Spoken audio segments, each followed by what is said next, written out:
Evangelho de Mateus, capítulo 8, dos versículos 18 a 22.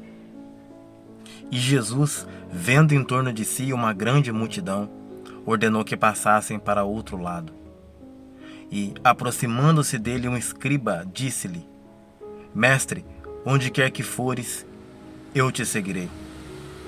E disse Jesus: As raposas têm covis, e as aves do céu ninhos, mas o Filho do Homem não tem onde reclinar a cabeça. E a outro de seus discípulos lhe disse: Senhor, permite-me que primeiro vá sepultar meu pai. Jesus, porém, disse-lhe: Segue-me e deixe os mortos sepultar os seus mortos. Quando eu olho para essa passagem aqui de Mateus, eu fico pensando algumas coisas. O chamado de Jesus ao discipulado, o chamado de Jesus para que as pessoas venham estar perto dele aqui no Evangelho de Mateus. Eu analiso que nós estamos em uma era que nós queremos o show, as facilidades. É uma era de pessoas que não pagam preço por nada.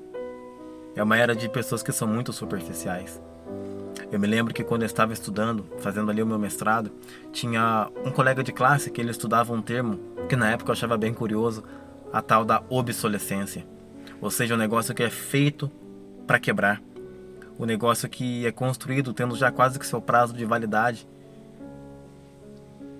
estabelecido. Eu lembro que antigamente nós tínhamos umas bicicletas, por exemplo, não sei se você vai se lembrar disso, mas a barra forte, que durava muito tempo.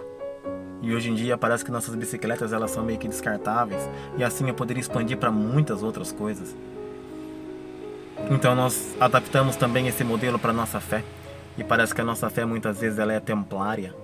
Ela sobrevive aos finais de semana, mas meio de semana parece que nada acontece. E aqui eu percebo Jesus ensinando, curando pessoas, e um escriba olha para aquilo e fala: esse homem é diferente, eu vou segui-lo. E ele se propõe a seguir Jesus. E Jesus olha bem para ele, imagina, que vê a intenção do coração e fala: você está errado, porque olha só, as raposas, elas têm ali seus buracos, os seus covis, as aves dos céus, ninhos, mas eu, o Filho do Homem, não tenho onde reclinar a cabeça. Se o seu interesse é monetário, é financeiro, você não vai ter. Mas de repente ele vira para um e fala para ele assim: segue-me. E aí aquele homem, ele dá uma desculpa, ele fala: não, mas eu vou seguir você, mas espere até eu sepultar meu pai. E Jesus fala o seguinte: nenhuma pessoa que está com essa mentalidade, nenhuma pessoa que olha com essa mentalidade pode me seguir. Deixa os mortos sepultar os seus mortos. Aí até parece, né, que o pai dele havia morrido naquela ocasião, mas não. Geralmente o filho mais velho era aquele que cuidava do pai, e ele poderia então seguir a sua vida quando seu pai morresse. Muito provavelmente esse rapaz aqui era o filho mais velho. Isso poderia demorar alguns anos, 10, 15, 20 anos. Era algo incerto. Jesus fala: não, deixa para trás essa tarefa, eu estou chamando você para vir comigo. E na continuação a gente percebe no versículo 23 que quem segue Jesus foram seus discípulos. Os outros não seguiram a Jesus, os outros não seguiram o Mestre. Tem um comentário de uma pessoa aqui, Michael Wilkes, que eu anotei.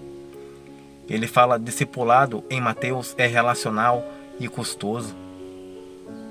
Barna, ele fala sobre o confronto do cristianismo. Muitos cristãos rejeitam qualquer custo pessoal pela fé. Será que nós temos, de fato mesmo, deixado de lado algumas coisas que nos atrapalham de seguir a Cristo? Ou será que nós aprendemos a viver um cristianismo um pouco mais liberal, mais sem sal, sem açúcar? Não tem um mergulho no mundo, mas também não desfruta de Cristo? É algo para a gente pensar. Porque o preço do discipulado, ele não vem necessariamente por uma adesão, por fazer parte de um movimento, mas sim por uma renúncia, por uma entrega, por um querer Cristo. Quando eu olho mais de perto para o Evangelho de Mateus, eu vejo que esse Evangelho ele traz à tona uma ideia muito importante, muito interessante, que é Jesus como sendo o rei dos judeus, o filho ou descendente de Davi. Quando eu abro um pouco mais o leque, faço uma expansão, eu percebo que toda a Bíblia diz sobre Jesus. O Evangelho de João, capítulo 5, versículo 39, Jesus fala o seguinte: examinais as Escrituras, porque cuidais ter nelas a vida eterna. E são elas quem? As Escrituras, que testificam de mim. Ou seja, de Gênesis a Apocalipse, a Bíblia tem um assunto só, que é Cristo. E olha para o Velho Testamento, uma palavra me vem à mente que é preparação. Preparação para a vinda do Messias. E aí, de repente, o Messias vem, depois de alguns anos que ele foi prometido, e eu vejo os evangelhos mostrando a sua manifestação. Atos dos Apóstolos, a propagação, a expansão do evangelho para todo o mundo. As cartas, explicação. E Apocalipse, a consumação. Ou seja, o reinado de Jesus, ele vem para isso, para que a gente venha imitar as suas pisadas. Eu me lembro uns tempos atrás que eu li um escritor, ele diz o seguinte, que nós temos muitos lugares que a gente viaja, que a gente vai, aqui mesmo no Brasil, pontos turísticos como Rio de Janeiro, Nordeste, algumas cidades do sul do país, mas nós não temos expedição ao sol. Por quê? Porque se a gente for para o sol, a gente vai ser derretido. E só tem uma possibilidade de nós chegarmos lá. E a possibilidade é nos tornarmos também hidrogênio. Ou seja, nos tornarmos fogo. Porque a gente consegue chegar lá e fazer a fusão com as múltiplas explosões dessa grande estrela. Por que eu estou dizendo isso? Porque quando Jesus chama para o discipulado, todo esse custo, esse preço não é meramente uma religião. É para a gente se parecer com Ele. E a pergunta é, nós estamos sendo parecidos ou não? Nós fazemos as obras que Cristo faz ou não? Aproximadamente 1 ano e meio atrás, a gente foi para uma clínica de reabilitação. E eu me lembro que naquele dia eu estava querendo orar por pessoas para que elas fossem curadas.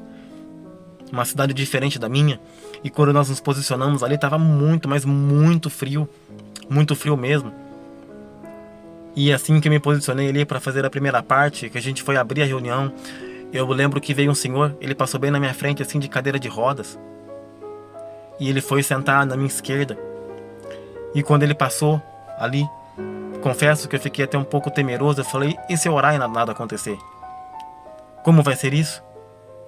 Eu conto aqui também nesse canal esse mesmo testemunho em uma outra ministração sobre os dons espirituais. Sugiro que você assista para ter mais detalhes. Mas sabe o que aconteceu nesse dia? Nós oramos. E a primeira pessoa que foi restaurada, a primeira pessoa que foi curada, que se levantou e andou, foi esse senhor. Outras, muitas pessoas nesse dia também foram curadas. E aí eu fiquei pensando, puxa, o Evangelho de Cristo é poder. O Evangelho de Cristo não é só ficar falando, não é só mais uma teoria, mas é modificação de realidades de forma sobrenatural. Será que eu tenho vivido isso? Muitas pessoas, elas vivem um evangelho de religião. Ah, eu não bebo, eu não fumo, eu não me prostituo, então beleza, eu sou santo. Não, não era só isso. Assim como para ir ao sol, eu preciso me parecer com o sol. Da mesma forma, para estar perto de Cristo, para ser discípulo de Cristo, eu preciso me parecer com Ele. E ele teve assim uma vida de renúncia. Ele abriu mão ali dos seus atributos, ele não usou os seus atributos divinos, ele não se apegou a isso, mas ele andou entre nós como um homem, viveu e venceu, e todos os sinais e milagres que ele não opera como Deus, mas ele opera como homem. E esse chamado ao discipulado é um chamado para que a gente venha seguir as suas pisadas. Pergunta, nós vivemos uma vida de milagres? Ou será que eu espero que outra pessoa faça milagre para eu apenas assistir?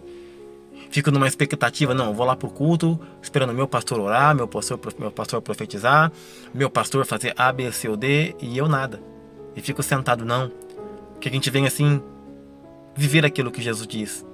Deixar de lado as coisas desse mundo, mas também viver uma vida sobrenatural. O Evangelho não é mais uma religião. Eu entendo o cristianismo como um estilo de vida mesmo, onde a gente ora e nosso Pai revela as coisas, onde a gente busca o Senhor e as coisas começam a acontecer. Que essa venha a ser a minha e a sua pegada, que esse venha a ser o meu destino, a minha origem, de viver e ser parecido com o meu mestre, porque senão não vale a pena. Evangelho de Mateus, capítulo 8, de versículos de 18 a 23. E Jesus, vendo em torno de si uma grande multidão, ordenou que passassem para o outro lado. E, aproximando-se dele um escriba, disse-lhe: Mestre, aonde quer que fores, eu te seguirei. E disse-lhe Jesus: As raposas têm covis, e as aves do céu, ninhos, mas o Filho do Homem não tem onde reclinar a cabeça. E outro de seus discípulos lhe disse: Senhor, permita-me que primeiro vá sepultar meu pai. Jesus, porém, disse: Segue-me e deixe os mortos sepultar os seus mortos. E, entrando ele no barco, seus discípulos o seguiram.